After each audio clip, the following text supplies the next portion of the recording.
Hi hello నమస్తే, నేను మీ Madan Mohan Reddy. Last వీడియోలో అయితే మనం మల్లె మొక్కలు కట్ చేసామని చెప్పి వీడియో అయితే పెట్టాం కదా.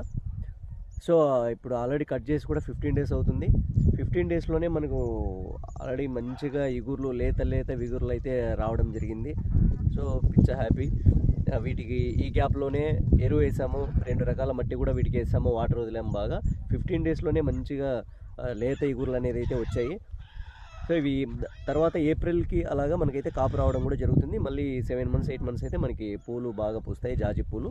సో వీటికి ఈగుర్లు కూడా ఎట్లా వచ్చాయి అనేది కూడా మీకు చూపిస్తా, దగ్గరుండి చూపిస్తా. Just wait.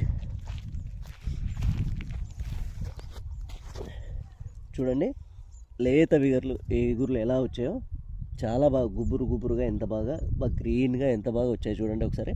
ఇలా దాదాపుగా మన దగ్గర 150 అయితే ఉన్నాయి. సో ఈ 150 కూడా ఇలానే మంచిగా వచ్చాయి బాగా. నెక్స్ట్ ఏప్రిల్కి అయితే మనకి పూలు అయితే కాస్తాయి. ఇవి దాదాపుగా 3 years మొక్కలు కాబట్టి ఈసారి పూలు దిగుబడి కూడా ఎక్కువగానే ఉంటుందని చెప్పి నేను ఆశిస్తున్నాను. చూడండి దాదాపుగా 150 ఇలా మొత్తం అయితే మీకు కనిపిస్తాయి. ఇక్కడ నుంచి ఆ లాస్ట్ వరకు కూడా బాగా నీట్గా మట్టి వేసేసి ఎరువు వేసేసి నీట్గా అయితే మనం వీటికి మెయింటైన్ అయితే చేసాము. ఓకే, నెక్స్ట్ వీడియోలో మొక్క పూలు స్టార్ట్ అయిన తర్వాత మళ్ళీ కూడా మీకు ఎలా వచ్చాయి ఏందనేది కూడా నీకు ఇన్ఫర్మేషన్ అయితే ఇస్తాను. Thank you.